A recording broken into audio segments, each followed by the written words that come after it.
हर हर महादेव। स्वागत है आपका हमारी 12 ज्योतिर्लिंग सीरीज के तीसरे दिन में। पिछले 2 दिनों में हमने सोमनाथ और मल्लिकार्जुन की कथाओं को जाना। अगर आपने वो वीडियो मिस कर दी है तो उन्हें जरूर देखें। आज हम बात करेंगे मध्य प्रदेश की पवित्र नगरी उज्जैन के बारे में, जहां विराजमान है कालों के काल महाकालेश्वर महादेव। शास्त्रों के अनुसार प्राचीन काल में अवंतिका नगरी, जिसे आज उज्जैन के नाम से जाना जाता है, विद्या और धर्म का केंद्र थी। यहाँ वेदप्रिय नामक एक तपस्वी ब्राह्मण रहते थे, जो प्रतिदिन अग्निहोत्र करते थे और शिव की पार्थिव पूजा में लीन रहते थे। उनके 4 तेजस्वी पुत्र थे, देवप्रिय, प्रियमेध, सुकृत और धर्मबाहु।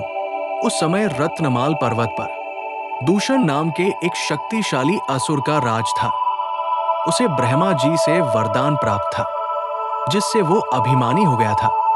दूषण को धर्म से इतनी नफरत थी कि उसने घोषणा कर दी थी कि जो भी पूजा पाठ करेगा उसे मृत्युदंड दिया जाएगा।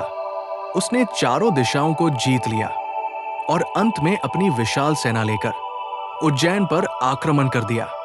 जब असुर सेना ने ब्राह्मणों को चारों ओर से घेर लिया और उन्हें प्रताड़ित करना शुरू किया, तब भी वेदप्रिय और उनके पुत्र डरे नहीं।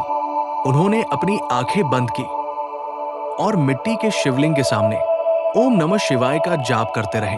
जैसे ही दूषण ने ब्राह्मणों पर वार करने के लिए अपनी तलवार उठाई, अचानक पूरी धरती कांपने लगी। उस मिट्टी के शिवलिंग से एक भयंकर विस्फोट हुआ और साक्षात शिव महाकाल के विकराल रूप में प्रकट हुए। उनका स्वरूप इतना ओजस्वी था कि हजारों सूर्य की चमक भी उनके सामने फीकी थी।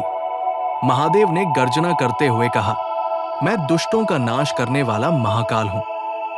और सिर्फ एक हुंकार मात्र से दूषण और उसकी पूरी राक्षसी सेना उसी क्षण जलकर राख का ढेर बन गई। भगवान का ये रौद्र रूप देखकर देवताओं ने पुष्प वर्षा की। तब ब्राह्मणों और नगरवासियों ने प्रार्थना की, हे प्रभु, साधारण मनुष्य आपकी इस ज्वाला को सहने में असमर्थ है। कृपया लोक कल्याण के लिए यही शांत रूप में वास करें।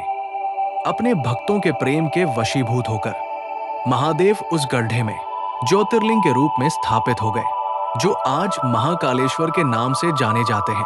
अब हम बात करेंगे मंदिर के कुछ अद्भुत रहस्यों की, जिसमें सबसे प्रमुख है अद्भुत भस्म आरती का रहस्य।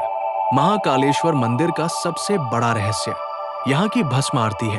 प्राचीन समय में श्मशान की ताजी चिता की राख से भगवान का अभिषेक होता था।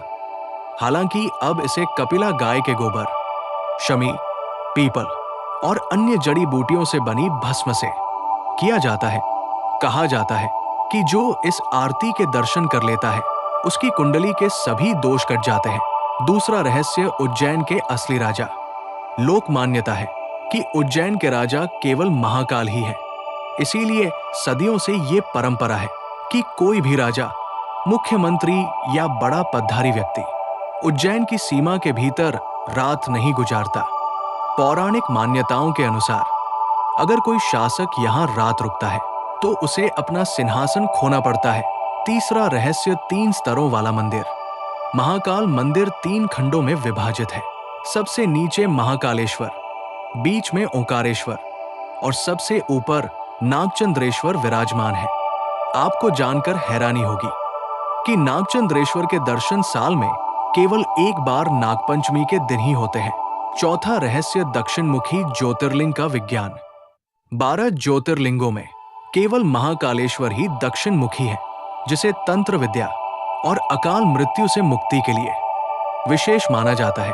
वास्तुशास्त्र और अध्यात्म के अनुसार दक्षिण दिशायम यानी मृत्यु की दिशा मानी जाती है। दक्षिण की ओर मुख करके बैठे महादेव का मतलब है कि वे स्वयं काल के भी ऊपर हैं। इसीलिए उन्हें कालजयी कहा जाता है। माना जाता है कि ये ज्योतिर्लिंग किसी ने स्थापित नहीं किया, बल्कि ये स्वयं प्रकट हुआ है। इसीलिए इन्हें स्वयंभू के नाम से भी जाना जाता है। 5वां रहस्य नदी और अमृत की बूंद। पौराणिक कथाओं के अनुसार जब समुद्र मंथन से अमृत निकला और देवताओं असुरों में छीनाच पटी हुई। तब अमृत की कुछ बूंदें 4 स्थानों पर गिरी थी: प्रयागराज, हरिद्वार, नासिक और उज्जैन। यही कारण है कि यहाँ हर 12 साल में कुंभ लगता है। महाकाल के दर्शन से पहले शिप्रा नदी में स्नान का विशेष महत्व बताया गया है। छठा रहस्य गर्भगृह और कोटि तीर्थ का रहस्य। मंदिर के परिसर में एक विशाल कुंड है जिसे कोटि तीर्थ कहा जाता है। माना जाता है कि जब महादेव प्रकट हुए थे तब उनके तेज से यहाँ एक कोटि यानी 1 करोड़ तीर्थों का जल समाहित हो गया था। मंदिर के गर्भगृह की छत पर चांदी के बड़े बड़े यंत्र लगे हैं जो ब्रह्मांड की ऊर्जा को शिवलिंग पर केंद्रित करते हैं। महाकाल शब्द के 2 अर्थ हैं: समय और मृत्यु। उज्जैन को प्राचीन काल से ही ग्रीनविच माना जाता था, यानी पूरी दुनिया का समय यहीं से निर्धारित होता था। क्योंकि ये कर्क रेखा पर स्थित है, इसलिए महादेव यहाँ समय के अधिपति के रूप में भी पूजे जाते हैं। महान सम्राट विक्रमादित्य, जो अपने न्याय के लिए जाने जाते थे, वे महाकाल के परम भक्त थे। उन्होंने ही इस मंदिर का भव्य विस्तार करवाया था। आज भी उज्जैन के लोग मानते हैं कि सरकार किसी की भी हो, शासन आज भी राजा विक्रमादित्य के आराध्य महाकाल का ही चलता है। तो ये थी महाकालेश्वर ज्योतिर्लिंग की पवित्र कथा। उम्मीद है आपको ये जानकारी पसंद आई होगी। कमेंट में जय महाकाल लिखना न भूलें। कल हम बात करेंगे चौथे ज्योतिर्लिंग के बारे में, जो नर्मदा नदी के तट पर बसा है, जहां का द्वीप कुदरत ने ओम के आकार में बनाया है। गेस कीजिए हम किस ज्योतिर्लिंग की बात कर रहे हैं। मिलते हैं कल सुबह। हर हर महादेव।